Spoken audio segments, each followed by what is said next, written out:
गरीब माँ बाप का संघर्ष।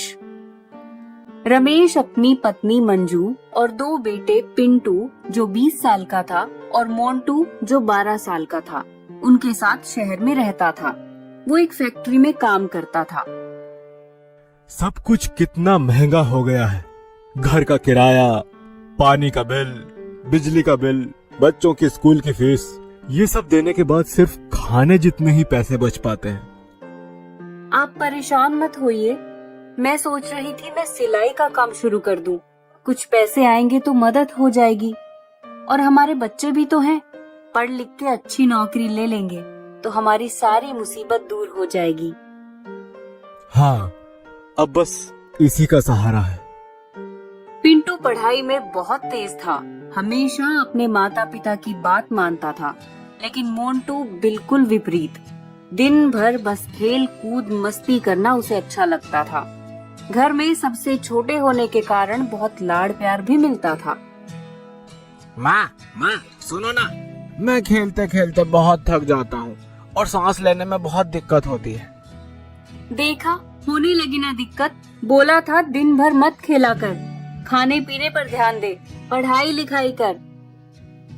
तुम भी ना हमेशा मुझे खेलने से रोकती हो। मैं बिल्कुल ठीक हूँ, तुम परेशान मत हो। मोंटू फिर से खेलने चला जाता है। सब कुछ आराम से चल रहा था, लेकिन एक दिन स्कूल में अचानक मोंटू खेलते खेलते प्लेग्राउंड में बेहोश हो जाता है। हेलो, हम मोंटू के स्कूल से बात कर रहे हैं। आप जल्दी स्कूल आ जाइए, मोंटू की तबीयत ठीक नहीं है। मोंटू के माता पिता स्कूल आते हैं। देखिए, मोंटू की तबीयत सही नहीं लग रही है। ये हमेशा जल्दी ही थक जाता है। सांस लेने में तकलीफ होने लगती है। इसे आपको किसी अच्छे हॉस्पिटल में दिखाना चाहिए।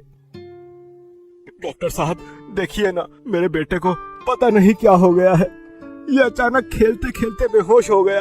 आप परेशान मत होइए, मैं अभी इसका पूरा चेकअप करता हूँ। आप धीरज बनाए रखिए। मेरा बेटा हमेशा मुझसे बोलता था कि माँ, मैं खेलते खेलते थक जाता हूँ। मैंने ही कभी उसकी बातों पर ध्यान नहीं दिया। सब मेरे कारण ही हुआ है। कुछ घंटे के बाद डॉक्टर आते हैं। क्या हुआ डॉक्टर साहब? मेरा बेटा ठीक तो है ना?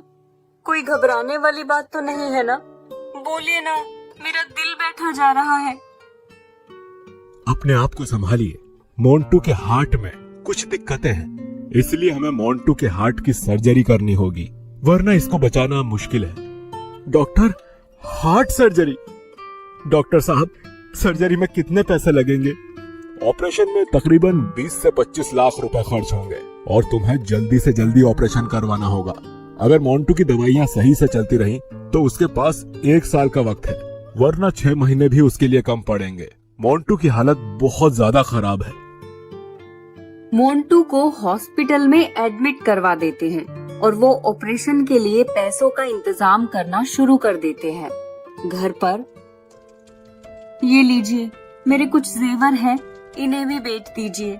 इनसे भी कुछ पैसे आ जाएंगे। और ये कुछ पैसे मैं हमेशा बचा के रखती थी। मैं कल ही बैंक जाकर लोन की बात करता हूँ। शायद गांव वाले खेत पे कुछ पैसे लोन पर भी मिल जाए। कुछ भी करके बस मेरे बच्चे को बचा लीजिए, वरना तो मैं मर ही जाऊंगी।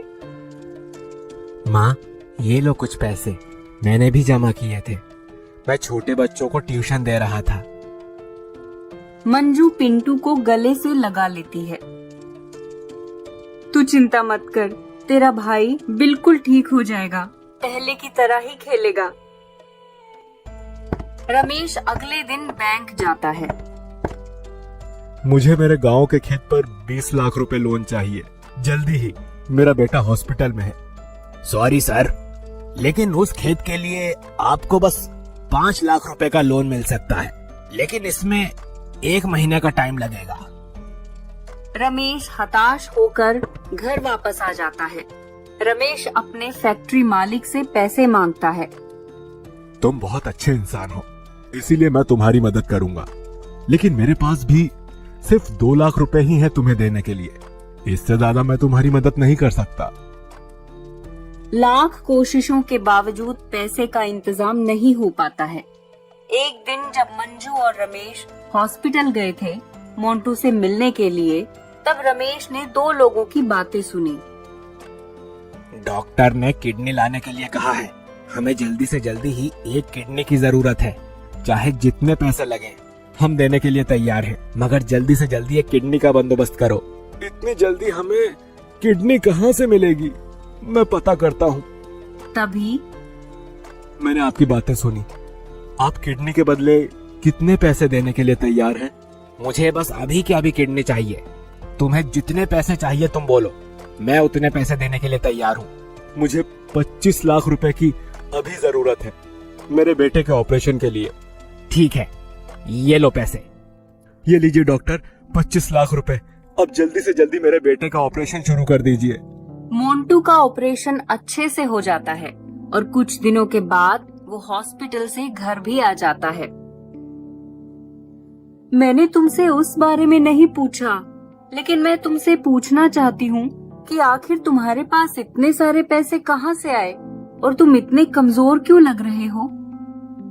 नहीं, मैंने बस अपने एक दोस्त से मदद ली। मुझसे सच सच बोलो, बताओ क्या बात है? हॉस्पिटल में एक इंसान किडनी के बदले मुझे 25 लाख रुपए दे रहा था, तो मैंने अपनी एक किडनी बेच दी। मंजू रोने लग जाती है।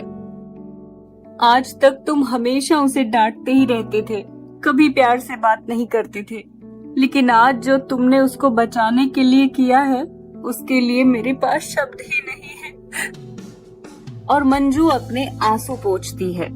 मैं भले ही बाहर से बहुत कठोर हूँ, पर अपने बच्चों से बहुत प्यार करता हूँ। उनके साथ कुछ भी बुरा होते हुए कैसे देख सकता हूँ मैं? ये सभी बातें पीछे मोंटू और पिंटू सुन रहे थे। उनकी आंखें भर जाती हैं। वो दोनों खुद से वादा करते हैं कि वो पढ़ लिख कर इतने बड़े इंसान बनेंगे कि दोबारा कभी भी ऐसी परिस्थिति उनके सामने ना आए और उनके पिता को उन पर हमेशा गर्व हो।